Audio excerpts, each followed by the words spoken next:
साथियों, good evening. भारतीय circuit class में आप लोगों का हार्दिक स्वागत है। जैसा कि हम लोग देख रहे हैं, आज हम लोग पढ़ने वाले हैं घन तथा घनमूल। घन क्या होता है ये पहले जानने का प्रयास करते हैं।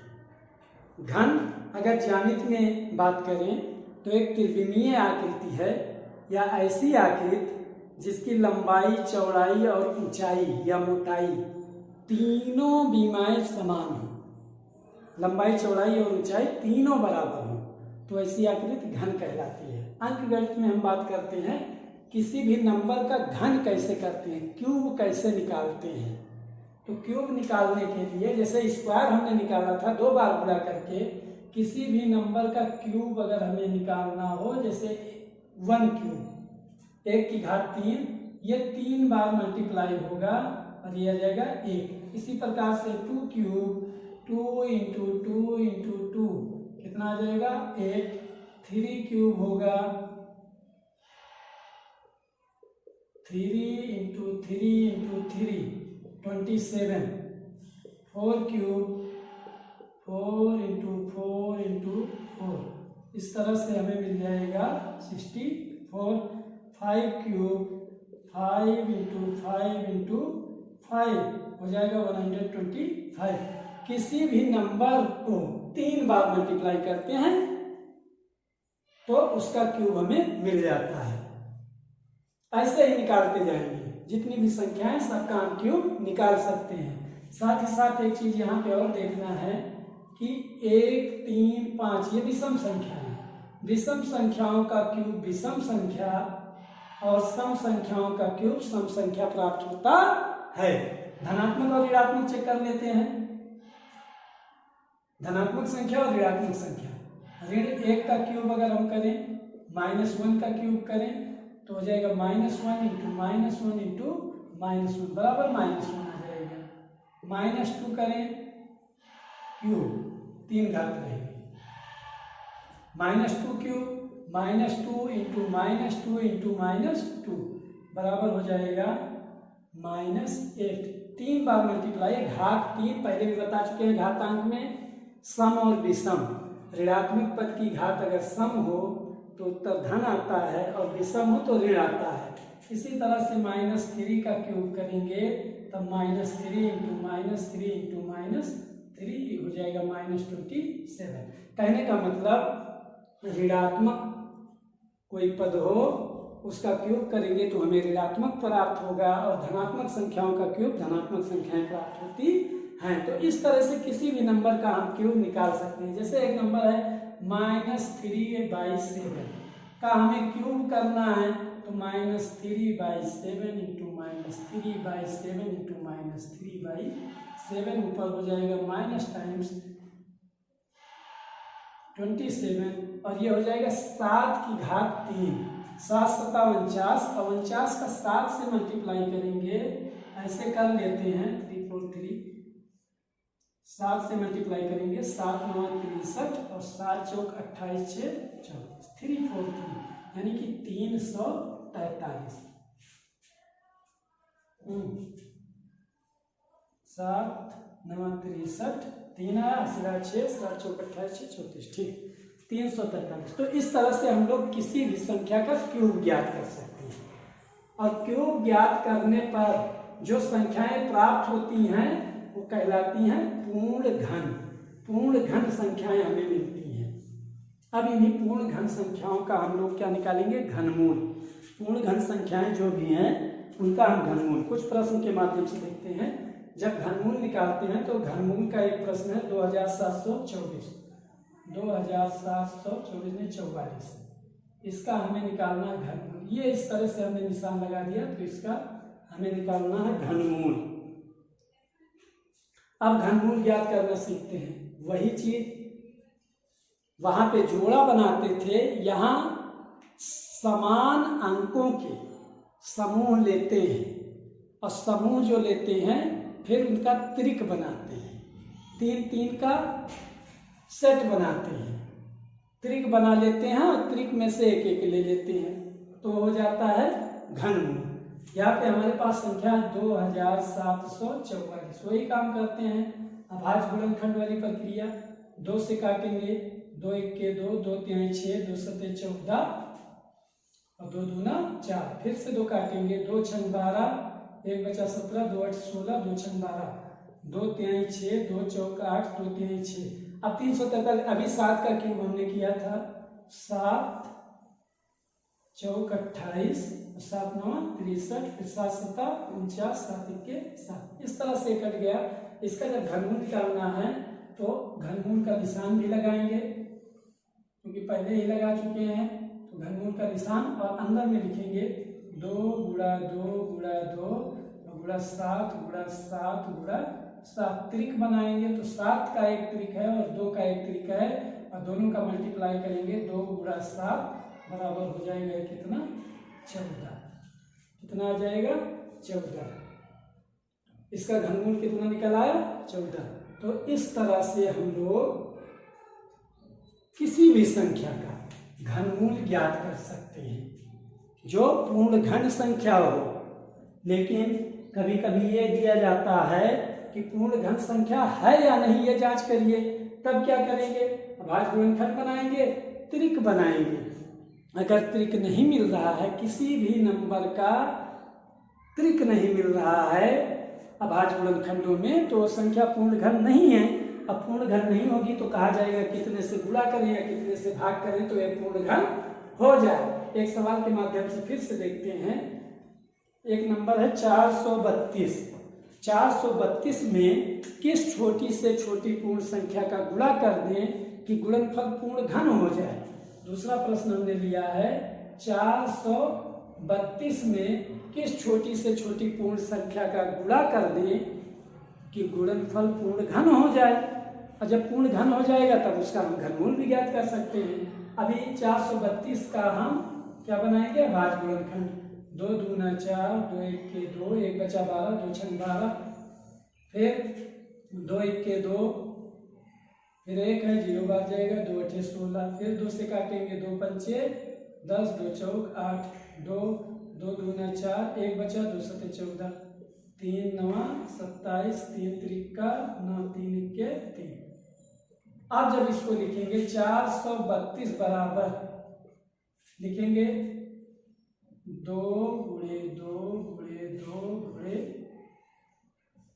2 गुणे 3 गुणे 3 गुणे 3। यहाँ पे हम देख रहे हैं 2 का त्रिक उपलब्ध है, 3 का भी त्रिक उपलब्ध है, 1 2 बच जा रहा है, 1 2 बच जा रहा है। इसका मतलब अब इसको पूर्ण घन बनाने के लिए 432 को पूर्ण घन बनाने के लिए हमें 2 बार 2 की और आवश्यकता है। 2 लिखा हुआ है, 2 गुणे 2 गुणे 2 इतना चाहिए तब ये पूर्ण घन हो जाएगा।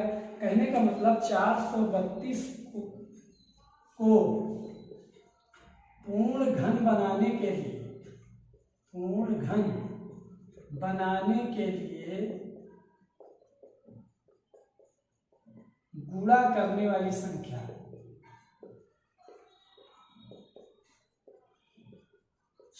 बराबर हो जाएगा 2 गुणे 2। कहने का मतलब हो गया 4। अब भाग की बात करता तब क्या करते, भाग की बात करते तो सिर्फ केवल 2 था, इसी को हटाना है, 2 का ही भाग देना है तो ये उत्तर हो जाता। 2 से भाग करते तब ये पूर्ण घन हो जाती। और गुणा की बात हो रही है तो 2 दूना 4 का गुणा करेंगे तब ये पूर्ण घन हो जाएगी। इसी तरह से इसको नोट करिए जल्दी से। किसी भी नंबर को पूर्ण घन बनाने के लिए कितने से गुणा करेंगे या किस पूर्ण संख्या से भाग करेंगे, तो वह छोटी से छोटी संख्या 4 होगी, जिससे यदि 432 में गुणा कर दिया जाए तो गुणनफल पूर्ण घन हो जाएगा। और यदि 2 से भाग कर दिया जाए तब भागफल पूर्ण घन हो जाएगा। जैसे भी प्रश्न हो उसी के अकॉर्डिंग हम पकड़ लेंगे अपने सेंटेंस को। एक सवाल और देखते हैं। अगर ऋणात्मक संख्या हो तो उसका घनमूल कैसे निकालते हैं।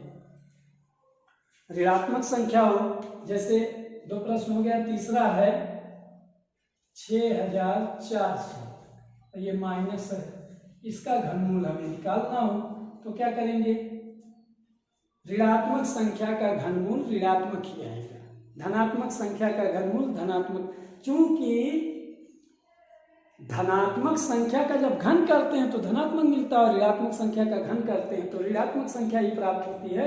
इसलिए ऋणात्मक संख्या का घनमूल भी ऋणात्मक आएगा। माइनस लगा के घनमूल का निशान लगाएंगे, माइनस टाइम्स 6400 का घनमूल हमें निकाल लेना है, बस उत्तर हो जाएगा। करते हैं, जल्दी से कर देते हैं इसको भी। 6400 गुणनखंड बनाएंगे। अभाज्य गुणनखंड बनाइए या वैसे देख लीजिए। 4 चौक 16 चौको 64, 4 का एक त्रिक मिलेगा और 100 है तो 10 गुणे 10 गुणे 10 हम त्रिक ही बना लेते हैं डायरेक्ट। कोई जरूरी नहीं कि अभाज्य गुणनखंड ही बनाए। जब बड़ी संख्या ना आ रहा हो तो अभाज्य गुणनखंड बना लेते हैं। ये हो जाएगा 4 गुणे 4 गुणे 4, 64 हो गया। और 100 है तो 10 गुणे 10, नहीं ये नहीं हो पाएगा, छोड़िए। बनाइए अभाज्य गुणनखंड बनाइए। 4 तो बन गया, लेकिन ये अभाज्य गुणनखंड बना के देखते हैं। 2 से काटते हैं, 2 3 6, 2 चौक 8, 0 34 हो गया। 2 3 6, 2 दूना 4, 2 1 कम 2, 2 6 12, 1600 हो गया। फिर 2 से 800 हो गया ना, फिर 2 से 400, 2 से फिर 200, फिर 2 से तो 100। अब 100 को भी 2 पे काट लेते हैं तो 50 आ जाएगा। फिर 2 से हो जाएगा 25 और फिर 5 से 25, 5 के 5। यहाँ कुछ गड़बड़ी है इस प्रश्न में, इसको बताते हैं क्योंकि ये 6400 इसे एक बार गिर देते हैं। त्रिक मिला, यहाँ त्रिक मिला, यहाँ पे त्रिक मिल ही नहीं रहा है। और त्रिक जब तक मिलेगा नहीं ये पूर्ण घन बनेगी नहीं। एक चीज करते हैं, यहाँ पे 1 0 और बढ़ा देते हैं। यस 64,000 तभी वो बन नहीं रहा। 6400 नहीं 64,000 माइनस 64,000 का जब घनमूल निकालेंगे तो ये माइनस टाइम्स घनमूल का निशान लगेगा। 4 गुणे 4 गुणे 4 और गुणे 10 गुणे 10 गुणे 10। 6400 जब पूर्ण घन 6400 जब लिखा जाएगा, 6400 लिखा जाएगा, कहेगा क्योंकि वो पूर्ण घन है नहीं, तो पूर्ण घन है नहीं तो उसमें कहेगा कि किस संख्या से गुणा कर दें या किससे भाग कर दें तो पूर्ण घन हो जाए। हमारा प्रश्न है 64,000 माइनस टाइम्स 64,000। तो अब यहाँ पे सीधा सीधा दिख रहा है माइनस टाइम्स 4 गुणा 10, 10 चौक 40 हो जाएगा माइनस 40। इसका घनमूल हो जाएगा माइनस 40 क्योंकि 4 3 बार 4 का एक त्रिक मिल रहा है और 10 का एक त्रिक मिल रहा है, 10 चौक 40।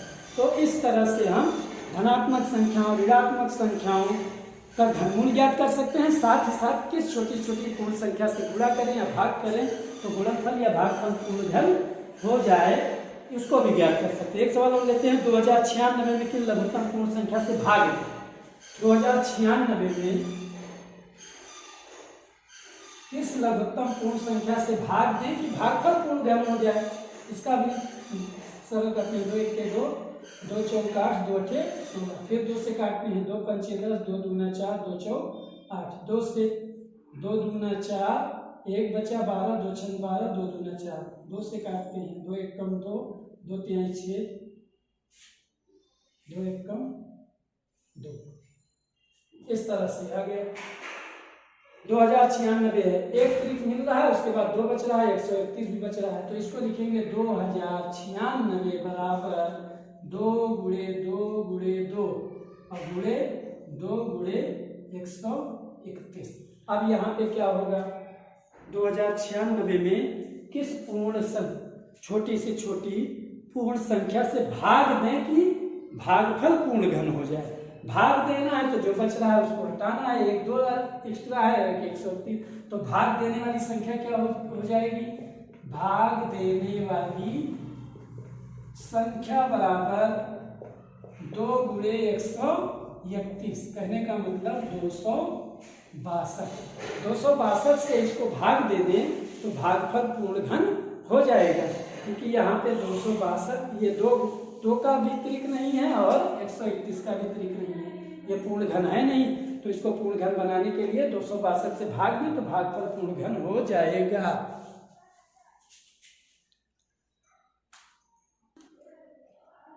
अब देखिए, अभी तक हम धनात्मक संख्या ऋणात्मक संख्या का घनमूल ज्ञात करना सीखे हैं। यहाँ पे एक दशमलव संख्या लिखी हुई है 226.981। इसका हम लोग घनमूल ज्ञात करना चाह रहे हैं कि इसका घनमूल कैसे निकालेंगे। 226.981। अब यहाँ पे देखेंगे कि पहला काम तो ये दशमलव है, दशमलव के बाद 10वां 100वां हजार वो बटे 1000 आ जाएगा, और 1000 को जान रहे हैं 10 गुणे 10 गुणे 10, 10 का त्रिक बनेगा। या अभाज्य गुणनखंड बनाएंगे तो 2 के एक त्रिक और 5 का एक त्रिक बनेगा, 2 गुणे 2 गुणे 2 और गुणे 5 गुणे 5 गुणे 5, बाद में वही 2 5 10 ही आएगा। तो इसको हम पहले बदल लेते हैं, दशमलव हटा लेते हैं, घनमूल का निशान लगेगा 226,981 अपान, कहने का मतलब ये है 2,26,981 और बटे कितना हो जाएगा 1000। अब इसका घनमूल निकालना है तो घनमूल का निशान लगाएंगे, और ये एक अभाज्य संख्या है जो केवल 61 से कटेगी। 61 गुणे 61 गुणे 61 ये बनेगा एक त्रिक, और नीचे 10 गुणे 10 गुणे 10। अब ये ऊपर एक त्रिक हो गया 61 गुणे 61 गुणे 61, नीचे 10 गुणे 10 गुणे 10, तो ये हो गया 61 बटे 10, और ये आ जाएगा 6.1। इसका घनमूल आ जाएगा 6.1। तो इस प्रकार से हम दशमलव संख्या का भी घनमूल ज्ञात कर सकते हैं। एक प्रश्न और देखते हैं इस तरह का। एक छोटा सा प्रश्न है, 10 की घात 3 प्लस x की घात 3 बराबर 1 की घात 3 प्लस 12 की घात 3। यहाँ पे हमें x का मान निकालना है, x की वैल्यू ज्ञात करनी है, find out the value of x। तो क्या करेंगे, 10 की घात 3 ये क्या हो जाएगा 1000 प्लस x क्यूब बराबर 1 की घात 3 1 ही आएगा, 12 की घात 3 12 गुणे 12 होता है 144, और 1 12 और 12 का गुणा कर देते हैं तो 12 की घात 3 में 12 चौक 48 के 8 हंसलाया 4, और 12 चौक 48 में 4 जोड़ो 52 के 2 हंसलाया 5, 12 के 12 12 5 17, 1728। 1728 में 1 जोड़ेंगे, बराबर उधर लगाना, यहाँ बराबर लगाना जरूरी। 1000 प्लस x क्यूब बराबर 1729। ये अलग सवाल है, यहाँ देख लीजिए। x क्यूब बराबर 1729 माइनस 1000, अब ये बनेगा 729। x क्यूब बराबर 729 किसका क्यूब है, 9 का क्यूब होना चाहिए। 9 9 81, फिर 9 से गुणा करेंगे, 9 1 कम 9 9 8 72, 729 9 का क्यूब है। तो x क्यूब बराबर 729, तो x बराबर जब लेंगे 729 का घनमूल निकाल लेंगे, और 729 का घनमूल आ जाएगा हमारा 9। तो कहने का मतलब x की वैल्यू यहाँ पे क्या आई 9। तो साथियों आज की क्लास में इतना ही। इसको नोट करना चाहिए नोट करिए, अपनी किताब के प्रश्नों को लगाइए। पूर्ण घन संख्याएं कैसे बनाएंगे, किस छोटी छोटी संख्या से गुणा करेंगे या भाग करेंगे, और घनमूल कैसे ज्ञात करेंगे, दशमलव संख्या हो या धनात्मक हो या ऋणात्मक हो, कैसे ज्ञात करेंगे। खूब अभ्यास प्रश्न करिए, हंसते रहिए, मुस्कुराते रहिए, भारती सर की क्लास ज्वाइन करते रहिए। आज की क्लास का समापन यहीं पे करते हैं। धन्यवाद।